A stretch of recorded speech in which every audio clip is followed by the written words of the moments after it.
This is Gary Richard Arnold. We're standing in front of the Panetta Institute. Leon Panetta now heads the CIA. It is responsible for the MITRE, or the Evergreen International Aviation, that's dropping the chemtrails throughout the United States and Europe.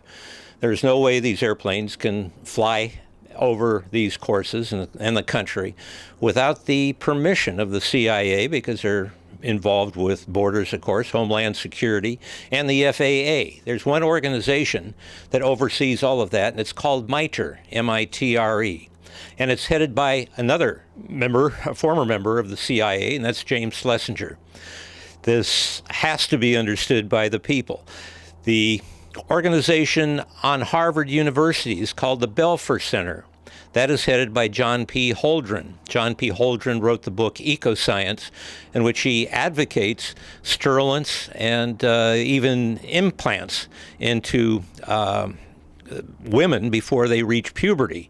And it would be a requirement, according to his book Ecoscience, that they get government permission. He says permission is possible, not particularly to be expected. And that's how thorough these people that want to control behavior, your behavior scientifically. And if you look at the book Agenda 21, it says they want to control every thought, every action, every human action that you commit. Leon Panetta, in his own autobiography, talks about his advancement. He used to work actually here at Fort Ord, and he worked for an intelligence group for the Army.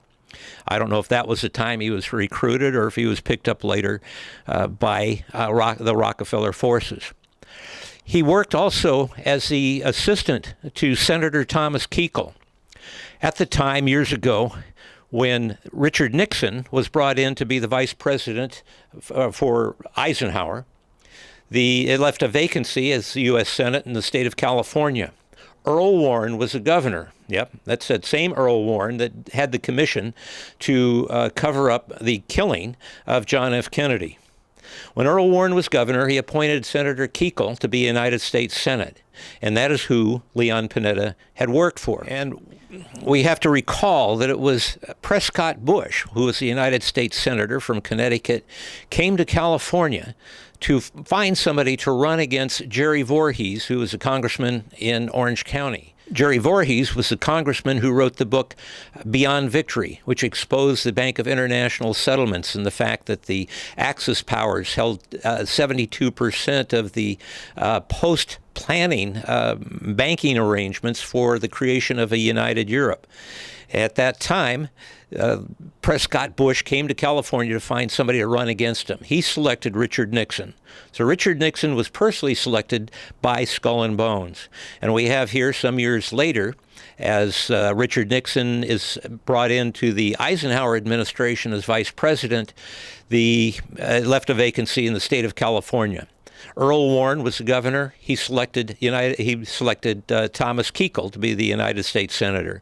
And that is where Leon Panetta was lodged. According to Leon Panetta's own autobiography, he was assigned to the intelligence section at Fort Ord. And also further in his book, he mentions his stopping at Winthrop Rockefeller's mansion. And he was saying how important it was to have his endorsements or recommendations.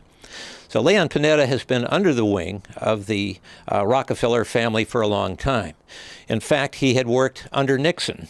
He got a promotion or recommendations in order to get him into the White House, and he helped get Nixon out of the White House to prepare for Nelson Rockefeller's presidency. Leon Panetta had campaigned as early as 1964 for Nelson Rockefeller for the presidency.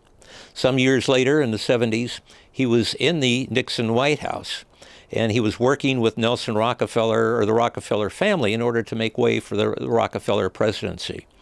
It was once again in 1963 that JFK was murdered. Nelson Rockefeller, at that time, expected to be the Republican nominee and to be president of the United States. But because Barry Goldwater had won that nomination, took the nominating convention away from the planners and the king builders and the Bilderbergers, that Rockefeller didn't get his chance. So a decade later, the Rockefellers are working with Leon Panetta inside the White House in order to move Nixon out, which they did through the various scandals. And Bilderberger Gerald Ford was made president. Bilderberger Gerald Ford appointed Nelson Rockefeller, Leon Panetta's mentor or owner, or the person that was guiding his life, into the presidency. There were problems with Gerald Ford's forgiving Richard Nixon with his pardon that prevented Nelson Rockefeller from continuing on the ticket or running once again. But the whole move through this period of time, through that decade and a half, perhaps the murder of JFK, certainly the ouster of Richard Nixon, was all in preparation for installing Nelson Rockefeller as the President of the United States. That did fail, but Leon Panetta ever since has been working with the Council on Foreign Relations, with Averell Harriman. He attended Averell Harriman's wife's funeral. He is connected with the Institute for Policy Studies. Again, you go back and you'll find that there are skull and bones roots to that organization.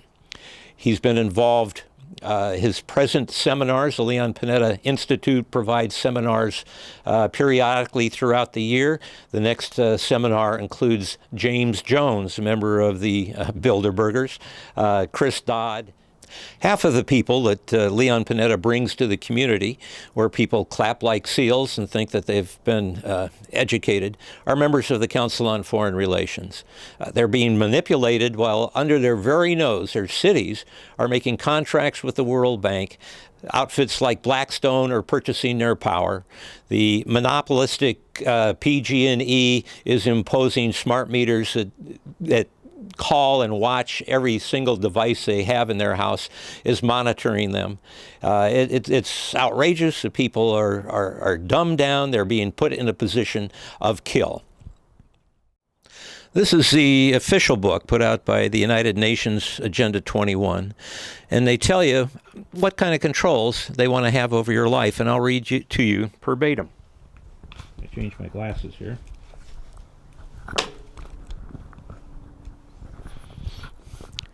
For the far-reaching programs of Agenda 21 to be successful, a concern for the environment must be integrated into every human action, every personal decision. What we manufacture, what we buy, what we wear, how we travel, what we eat, who we choose as leaders. Every single human action has an impact on the environment and also upon the people. That is how thorough they are involved. And of course, many of the cities in the county of Santa Cruz has adopted Agenda 21 as their official policy. And it's not the people in the community that are making the policy. It is those that are running the world government and tightening the screws. Every city council, every board of supervisors within the Tri-County area here have been manipulated into adopting uniform laws in preparation for a North American Union. The congressman from this area is Sam Farr, who flew the United Nations flag at the congressional office in Washington, D.C. until it became an embarrassment and they took it down. He says in the cover page for the so-called local Agenda 21, it's not local at all, it's international imposition of world government. He says he intends to spread the Agenda 21 throughout the Tri-County area, which is Monterey, Santa Cruz, and San Benito counties, encompassing this wider general area. They have moved to regionalization. They intend to supplant the local elected officials. The state of Michigan, about 60 days ago, adopted in both the lower and upper house, and it was signed by the governor, to appoint an emergency manager. Under any emergency, can appoint people to seize and sell assets, to fire elected officials, to abolish school districts and city councils. The dictatorship is ongoing, and it's happening in front of you. In Michigan, it was very clear. I don't know why the people accepted that, because they came right out and said it. In California, they're doing a piecemeal through Agenda 21, through contracts with ICLEI, and through a propaganda organization of Rockefeller's called California Forward, which was co-chaired by Leon Panetta. Again, he's inseparable from the Rockefeller banking establishment. So there's not any mistake whatsoever. Again, we have another autobiography. This is David Rockefeller, Memoirs. And he states, some believe we're a part of a secret cabal working against the best interest of the United States, characterizing my family and me as internationalists, conspiring with others around the world, Leon Panetta, to build a more integrated global political economic structure, one world, if you will. If that's the charge, I stand guilty, and I'm proud of it. They're doing it to you, and they're proud of it, and they're taking your freedom away by the day, and they're involved together with John P. Holdren and with their Malthusian ideas culling the population. And they're very active with the chemtrails. You'll find the assistance with the CIA, former CIA head James Schlesinger, with his MITRE organization that is permitting Evergreen International, which bought out Air America. And together with John P. Holdren's Belfer Center, with some of the same people involved, including Paul Volcker, former head of the Federal Reserve, including a Rothschild that owns stock in R.C. Russell, which is the largest aluminum company in the world, which is helpful when you're dropping aluminum particles to destroy the people. Once again, this is a handful of people. You're letting it happen to you. The people around here don't know because Bill and Melinda Gates, those Malthusians that want to curb the world's population, own all the newspapers in the area. The Packard Foundation controls most of the little volunteer organizations here that think they're doing good, whether it's saving our shores or doing something for the environment. They don't see the hook in the worm. While the worm might be a tasty treat, or they think they're doing something for the common good, they're doing everything to destroy the individuality and to create a world tyranny. Fusion centers are happening all throughout this particular area. They have exercises in which anybody that wears a gun, whether they're the campus police, whether they're highway patrol, whether they're the city police or the local sheriff, are engaged in working out programs, slowly moving them to a mindset that they are the product, or they are the controllers of them are the federal government and eventually a North American Union instead of your local police and local sheriff that used to look out for you. The Board of Supervisors voted 5-0 to turn criminal aliens back into the community instead of to ICE back to their countries of origin. Why would they do that? Obviously, they don't get the votes of criminal aliens. Who is the lobby on something like this? They're dancing to a different tune. They're dancing to the tune of the international community, which is consolidating its control through North Africa and through the Middle East, generating a third world war. And locally, the revolution is going on here at their doorstep. It is a Bill Gates Foundation owned by Bill and Melinda Gates that are keeping people in the dark and promoting the confiscation of local lands, the local wealth to the purses of themselves and their buddies. We're in Monterey Bay. This is the Fort Ord military reservation that's been converted partly to a campus, and this portion here has been donated to the Panetta Institute. This outfit here shares the Panetta building.